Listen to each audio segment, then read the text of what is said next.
പടം എനിക്ക് ഇഷ്ടപ്പെട്ടു, നല്ലതാണ്. നമ്മൾ മലയാളത്തിൽ ഇതുവരെ കണ്ടിട്ടുള്ള ആ ഒരു നോർമൽ പാറ്റേൺ ഓഫ് ത്രില്ലറിൽ നിന്ന് കുറച്ചുകൂടെയൊക്കെ അവർ മാറ്റി പിടിക്കാനായിട്ട് നോക്കിയിട്ടുണ്ട്. കുറെ പുതിയ എന്താ പറയണ്ടേ, നമ്മൾ ടെക്നിക്കൽ പരിപാടീസ് ഒക്കെ പുതിയതായിട്ട് കൊണ്ടുവരാൻ ശ്രമിച്ചിട്ടുണ്ട്. ടോവിനോ സൂപ്പറായിട്ട് ചെയ്തിട്ടുണ്ട്. തൃശ്ശയാണെങ്കിലും എനിക്കൊന്ന് തൃശ്ശയുടെ സെക്കൻഡ് മലയാളം മൂവിയാണെന്ന് തോന്നുന്നു. ഹേയ് ജൂഡിന് ശേഷം ചെയ്യുന്ന മൂവി എന്ന് വിശ്വസിക്കുന്നത്. അവർക്കൊരു റോൾ ഉണ്ട്, എന്നിട്ട് അവർക്കൊരു ഇമ്പോർട്ടൻസ് ഉണ്ട്. നോർമലി നമ്മൾ സാധാരണ ഇപ്പോൾ കുറെ നാളായിട്ട് ഹീറോയിൻസിന് അങ്ങനെ ഇമ്പോർട്ടൻസ് വരാറില്ലല്ലോ. കൊള്ളാം. എനിക്ക് മെയിൻലി ഇതിന്റെ ടെക്നിക്കൽസാണ് കൂടുതൽ ഇഷ്ടപ്പെട്ടത്. പിന്നെ ടോവിനോ ആ ക്യാരക്ടർ ചെയ്തിരിക്കുന്ന രീതിയും നൈസാണ്. മെയിൻലി എനിക്ക് കൂടുതലായിട്ട് സ്ക്രിപ്റ്റ് വൈസും അതുപോലെ തന്നെ ടെക്നിക്കലി ഈ പടം പോകുന്നു. ലാസ്റ്റ് ഒരു കുറച്ച് സമയം ആകുമ്പോഴത്തേക്കും പടത്തിന്റെ മൂഡ് കുറച്ചുകൂടെ ഒന്ന് ഹൈ ആവുന്നു. നൈസ്. ഡാർക്ക് ഷെയ്ഡ് ഒക്കെ ആണല്ലോ. അതാ ഞാൻ പറഞ്ഞത്, ആ ഒരു ടെക്നിക്കൽ പരിപാടീസ് ഒക്കെ എനിക്ക് അത്യാവശ്യം നല്ല രീതിയിൽ വർക്കായി. ത്രില്ലറാണോ? എല്ലാം ഉണ്ട്. എല്ലാം ഉണ്ട്. ഒരു ത്രൂ ഔട്ട് അടിപൊളി. എനിക്ക് മലയാളം മൂവി ഒരു നെക്സ്റ്റ് ലെവലിലേക്ക് സീരിയസ്ലി ഹൈ ക്ലാസ് ഫീൽ ഉണ്ട്. നല്ല കാശ് മുടക്കി ചെയ്ത പടം. കാശ് മുടക്കിയിട്ടുണ്ട്. ടെക്നിക്കാലിറ്റി അടിപൊളിയാണ്.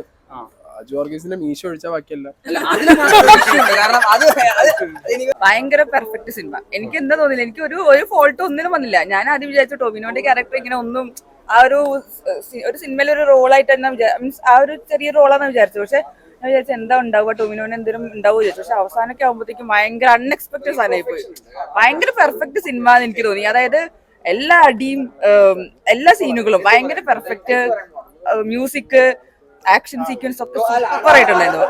അടിപൊളി പെർഫെക്ഷൻ. മിസ്സാക്കാൻ പാടില്ല. എനിക്ക് ടോവിനോനെ ഇങ്ങനെ കാണാൻ ഭയങ്കര എപ്പോഴും സായിനോട് പറയും എനിക്ക് കോമഡി റോളോ അല്ലെങ്കിൽ റൊമാൻസ് റോളോ ഇഷ്ടമല്ല. എനിക്ക് ടോവിനോന്റെ ഈ റോള് ഭയങ്കര വയലൻസ് ആയിട്ടൊന്നുമില്ല. നമ്മൾ നമ്മൾ ആഗ്രഹിക്കുന്ന വയലൻസ് മാത്രമേ ഉള്ളൂ, അല്ലാതെ ഓരോ പക്ഷെ ഫുൾ ത്രില്ലിംഗ് ആണ്, ഫുൾ എൻഗേജ്ഡ് ആണ്. പക്ഷെ ശ്രദ്ധിച്ചിരുന്ന് കാണണം, അത്രേ ഉള്ളൂ. ശ്രദ്ധിച്ചില്ലെങ്കിൽ നമുക്ക് ഒരു ഉണ്ട്, ഹിസ്റ്റ് ഉണ്ട്, സസ്പെൻസ് ഒക്കെ ഉണ്ട്. പിന്നെ നമ്മൾ ശ്രദ്ധിച്ചിരുന്ന് കണ്ടില്ലെങ്കിൽ ഒന്നും മനസ്സിലാവില്ല. പിന്നെ അതിലുള്ള പേരുകൾ, അത് ഞാൻ വിചാരിക്കും പേരുകളൊക്കെ കൺഫ്യൂഷൻ മേടിക്കും. എന്നാലും നമ്മളിങ്ങനെ ചിന്തിച്ച് കുറച്ച് ഇങ്ങനെ ആലോചിച്ചോണ്ടിരുന്നു കഴിഞ്ഞാൽ നമുക്ക് അടിപൊളി കിട്ടും. സൂപ്പറാണ്, പെർഫെക്റ്റ് ആണ്. ടോവിനോ സൂപ്പർ ഉണ്ട്. ഓവറോൾ കണ്ടിരിക്കാവുന്ന സിനിമയല്ല. പക്ഷെ ഇതിന്റെ കഥാപരമായി ഇത് ആൾക്കാരിലേക്ക് എത്താനേ അത് നോർമൽ ഓഡിയൻസിന് ഫോളോ ചെയ്യാൻ കുറച്ച് ബുദ്ധിമുട്ടുള്ള പോലെ ഉണ്ട്. കാര്യം കുറച്ച് കൺഫ്യൂസിങ്. ഇങ്ങനെ മൊത്തം പരിപാടി സിമ്പിൾ ലൈനാണെങ്കിലും അതിനെ ഇങ്ങനെ ആൾക്കാരിലേക്ക് എത്തിക്കാൻ കുറച്ച് സമയം എടുത്ത പോലെ. സമയം എടുത്തോന്നല്ല, കണ്ടു തരുമ്പോഴും നമ്മളിങ്ങനെ ആലോചിച്ച് നമുക്ക് എവിടെയൊക്കെ എന്തൊക്കെയോ കിളി പറക്കുന്നതായിട്ടോ അല്ലെ എന്താ സംഭവം, ഒരു മറ്റേ ഇതെന്താ സംഭവം ഇതുവരെ ഉദ്ദേശിച്ചെന്നൊക്കെ കുറച്ച് കലങ്ങാൻ സമയം എടുക്കും തോന്നുന്നു. അങ്ങനത്തെ ഒരു പരിപാടിയാണ്. ബട്ട് മേക്കിംഗ് വൈസ് ഇത് മലയാളത്തിൽ ഇത്രയും ടെക്നിക്കലി ടോപ്പ് നോച്ച് ആയിട്ട് പടം വന്നിട്ടില്ലെന്ന് തോന്നുന്നു. അത്ര രസമായിട്ടാണ് ചെയ്തേക്കുന്നത്. മീൻസ് ഇങ്ങനെയാണ് ഒരു യൂഷ്വലി നമ്മളിങ്ങനെ ട്രെയിലർ ഇൻവെസ്റ്റിഗേഷൻ പടം എന്ന് വിചാരിച്ചെങ്കിൽ ആ ലൈൻ അല്ല ഇത്. കുറച്ച് അല്ലല്ലോ, ഇത് കുറച്ചുകൂടെ വേറൊരു ഇൻവെസ്റ്റിഗേഷൻ്റെ ഒരു പാർട്ട് മാത്രമാണ്. അങ്ങനെയാണല്ലോ സിനിമ പോകുന്നത്. അതുകൊണ്ട് ഇത് കണ്ടിരിക്കാൻ ഫ്രഷ്നെസ് ഉണ്ട് കുറെ സ്ഥലത്ത്. പക്ഷെ ഇതിങ്ങനെ മൊത്തത്തിൽ എല്ലാം കൂടെ ഇങ്ങനെ ഒരു അവിയൽ പോലെ കുഴഞ്ഞൊരു ഫീൽ ആണെന്ന് തോന്നുന്നു. 2024 തുടക്കം നല്ലതാണ്. നല്ല തുടക്കമാണ്. തിയേറ്ററിൽ വന്ന് കാണാമെന്നുള്ള സാധനമുണ്ട്. എന്നാലും ഒരു കണ്ടു തീരുമ്പോൾ എല്ലാവർക്കും കുറച്ച് ഡൗട്ട് ഉണ്ടാവും അവിടെ ഇവിടെയൊക്കെ. അങ്ങനത്തെ ഒരു സാധനം നല്ലതാണ്. അവസാനം വരെ പിടിച്ചിരുന്നുണ്ടോ? എൻഗേജിംഗ് ആണ് പടം. ഒന്നുമില്ല.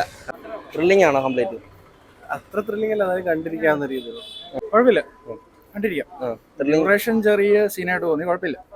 ലാഗ് ഫീൽ ഉണ്ടോ? ഇല്ല, കുഴപ്പമില്ല. നറേഷനൊക്കെ എങ്ങനെയുണ്ട്? കൊള്ളാം. ഫോറൻസിക് പോലെ ആ ഒരു അതിന്റെ മേളിൽ എനിക്ക് അതിനേക്കാൾ ഇഷ്ടപ്പെട്ടു. അപ്പൊ പടം അടിക്കാൻ സാധ്യതയുണ്ട്. ഫസ്റ്റ് ഹാഫ് കുറച്ച് ഇത് വരുന്നുണ്ട്, എന്നാലും വിഷയമല്ല. ലാസ്റ്റ് ഫ്ലൈറ്റിലെ ഒരു സീനൊക്കെ ഉണ്ടാവും, നല്ല സീനാണ്. പിന്നെ ക്വാളിറ്റി ഉണ്ട്, പിക്ചർ ക്വാളിറ്റിയും നല്ല മേക്കിംഗ് ഒക്കെ അടിപൊളിയായിട്ടുണ്ട്. കാരണം ടോവിനോയുടെ ലുക്ക് തന്നെ നല്ല രസമുണ്ട് കാണാൻ. പിന്നെ തൃഷ ജസ്റ്റ് അവരുടെ ക്യാരക്ടർ സൈലന്റ് പോലെയാണ്, എന്നാലും കുഴപ്പമില്ല, നല്ലതാണ്. തൃഷയ്ക്ക് ചെയ്യാൻ എന്തെങ്കിലും ഉണ്ടോ? ചെയ്യാന്ന് വെച്ചാൽ പുള്ളിക്കാരെയാണ് അതിന്റെ ഇതൊക്കെ വരുന്നത്. പക്ഷെ എന്നാലും കുഴപ്പമില്ല, നല്ല ടോവിനോ ഫൈറ്റ് സീനൊക്കെ നല്ലതാണ്. ഓവറോൾ കുഴപ്പമില്ല.